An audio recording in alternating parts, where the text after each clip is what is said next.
Hello बच्चों, कैसे हैं आप सभी। स्वागत है आप सभी का आपके अपने चैनल वाणी एजुकेशन पर, जहां हम करते हैं क्लास 10th मैथ का कंप्लीट सॉल्यूशन। जैसा कि आप सभी को पता है कि अब हमारा चल रहा है चैप्टर नंबर 6, जिसका नाम है त्रिभुज, जिसके अंदर प्रश्नावली 6.1 हम कंप्लीट कर चुके हैं और 6.2 का पार्ट 1 भी कंप्लीट कर लिया है। यदि आप चैनल पर नए हैं तो चैनल को सब्सक्राइब कर लीजिए, बेल आइकन प्रेस कर लीजिए और प्ले लिस्ट में जाकर आप सारी क्लासेस को क्रम वाइज देख सकते हैं और अपनी तैयारी को मजबूत बना सकते हैं। तो चलिए शुरू करते हैं आज की अपनी क्लास, जिसके अंदर आज हम करेंगे चैप्टर यानी कि प्रश्नावली 6.2 का पार्ट 2। क्योंकि पार्ट 1 हम पिछली क्लास में कर चुके हैं, तो आप आराम से जाकर प्लेलिस्ट में क्लासेस को देख सकते हैं और समझ सकते हैं। पार्ट 2 में हम करने वाले हैं प्रश्न नंबर 6, प्रश्न नंबर 6 यानी कि 6 से, क्योंकि 5 प्रश्न हम पिछली क्लास में कर चुके हैं। तो चलिए देखते हैं 6 जो प्रश्न है उसमें क्या पूछा है और हमें क्या करना है। देखो यहाँ से हमने समझा था कि आधारभूत समानुपातिकता प्रमेय क्या होती है। आधारभूत समानुपातिकता प्रमेय, हम उसी प्रमेय का उपयोग करेंगे आधारभूत समानुपातिकता प्रमेय से। तो ओपी, ओक्यू और ओ आर एबीसी इस प्रकार स्थित है कि जो ए बी है, क्या है, ए बी है, वो समांतर है पी क्यू के। तो ये ऐसे त्रिभुज बनेगा, एक है ना, एक त्रिभुज हो जाएगा। फिर ए सी समांतर है इसके, तो ये दूसरा त्रिभुज हो जाएगा। तो हमें तीसरी लाइन अपने आप कि जो बी सी है वो समांतर होगी क्यू आर के, ये चीज हमें सिद्ध करनी है। तैयार है इस चीज को करने के लिए। चलिए, तो इसके अंदर क्या है, सबसे पहले जो डायग्राम बनेंगे ना, कैसे, पहले बड़ा त्रिभुज बना लिया बड़ा त्रिभुज, ठीक है। फिर बड़े त्रिभुज के अंदर ये इस तरह से डिवाइडेशन हो गए। उसके बाद हमें ए बी इस तरह से दे रखी है ना, ये ए है, ये बी है, ये ओ है, ये पी है और ये क्यू है। तो त्रिभुज पी ओ क्यू क्या बनेगा, त्रिभुज पी ओ क्यू प्रमेय से त्रिभुज ओ पी क्यू में, त्रिभुज ओ पी क्यू में क्या हो जाएगा, ओ पी क्यू के अंदर ओ ए बटे में ए पी बराबर है ओ बी बटे में O, sorry B Q, B Q, समझ गया ना, ये बटा ये और ये बटा ये, डन, ठीक है। फिर हम दूसरी जो लाइन है उसमें क्या है, एसी समांतर है पी आर के, दूसरा त्रिभुज बनाएंगे हम, इसमें भी 3 डिवाइडेशन कर लेंगे इस तरह से, ठीक है। ये पी है, फिर यहाँ से ए सी इस तरह से बनेगी, ए सी, ये ओ और ये आर, ठीक है। त्रिभुज पी ओ आर में, त्रिभुज पी ओ आर में यहाँ पर ए है, ठीक है, वो समांतर है। तो प्रमेय से, कौन सी प्रमेय से, आधारभूत, मैं नाम पूरा नहीं लिखूंगी, मैं बोल रही हूँ और आप उसे समझ रहे हैं, आधारभूत समानुपातिकता प्रमेय से क्या हो जाएगा, ओ ए बटा में ए पी बराबर है ओ सी बटा में सी आर, ये एक हो गई और ये 2 हो गई। बस फिर क्या करना है, 1 और 2 से ये जो लेफ्ट हैंड साइड बराबर है तो राइट हैंड साइड भी बराबर होगी, 1 व 2 से, 1 व 2 से क्या हो जाएगा, देखो मैं नेक्स्ट पेज पे लिखती हूँ, 1 व 2 से क्या हो जाएगा, ओ बी बटे में ओ क्यू बराबर है ओ सी बटे में सी आर, ठीक है। यानी कि एक त्रिभुज बनेगा इस तरह से, उसमें ये इस तरह से डिवाइडेशन होगा, बीच में क्या है हमारे पास ओ है और यहाँ पे देखो ओ बी, तो ओ बी और यहाँ पर क्यू, फिर ओ सी और यहाँ पर आर,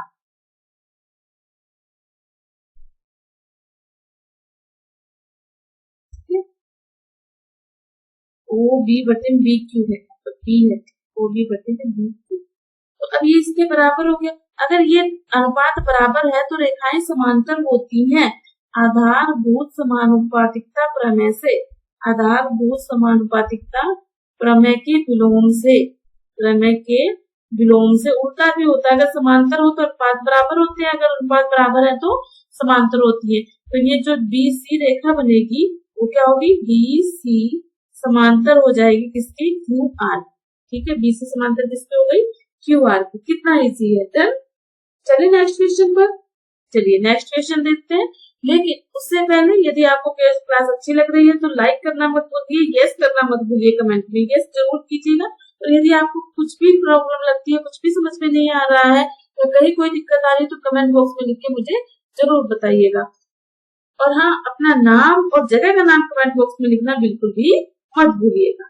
ठीक है, चलिए प्रमेय 6.1 का प्रयोग करते हुए सिद्ध कीजिए कि एक त्रिभुज की एक भुजा के कोई त्रिभुज मध्य बिंदु से होकर, ठीक है, दूसरी भुजा के समांतर रेखा खींची गई तीसरी भुजा को समद्वि भाजित करती है। मतलब हमने इसके समांतर रेखा खींच दी ए बी सी, ये P मध्य बिंदु है और ये Q, हमने इसके समांतर एक रेखा खींच दी। तो हमें बताना है कि ये जो ए क्यू है वो बटे क्यू सी, ये दोनों बराबर है, ए क्यू और क्यू सी ये दोनों बराबर है, ये अपने को सिद्ध करना है। तो त्रिभुज ए बी सी में, त्रिभुज ए बी सी में कौन सी प्रमेय है?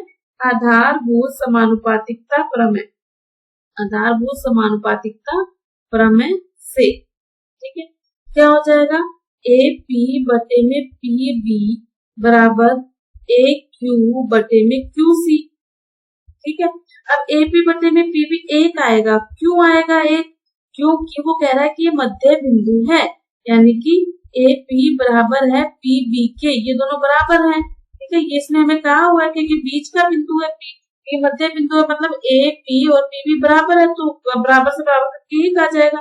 वज्र गुना करेंगे तो यहाँ से ए क्यू बराबर आ जाएगा क्यू सी के, अतः क्यू क्या हो जाएगा? मध्य बिंदु, अतः क्यू मध्य बिंदु है, अतः क्यू क्या हो जाएगा? मध्य बिंदु है। डन। चलिए नेक्स्ट क्वेश्चन पर, चलिए नेक्स्ट क्वेश्चन देखते हैं। क्वेश्चन नंबर 8 क्या कहता है?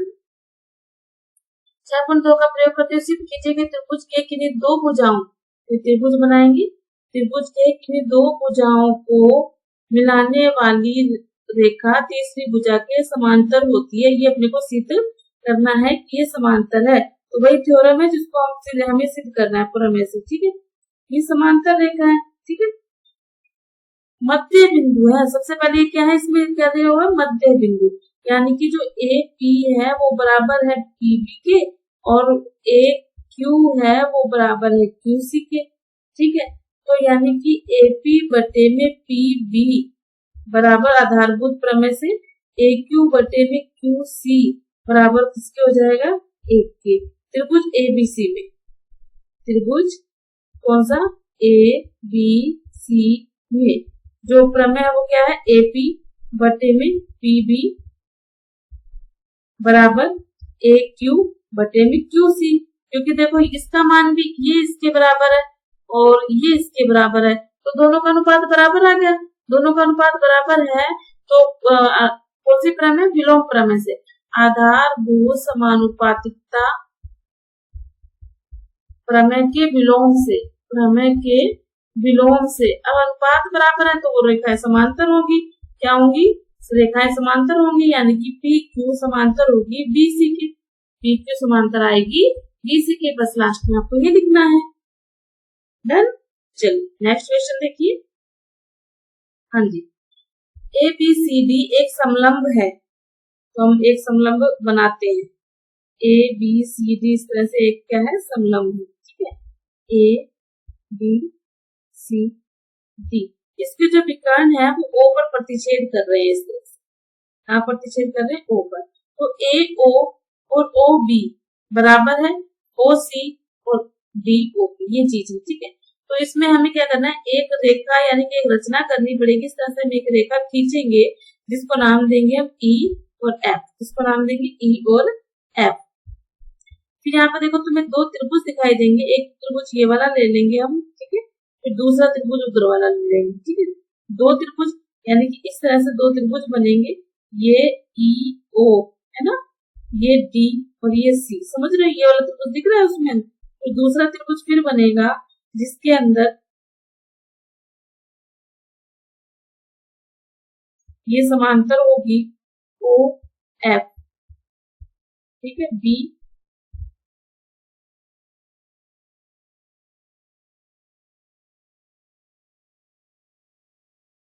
ये इस तरह से ये वाला ए बी के समांतर होगी। एक मिनट इसको सही बनाने दीजिए।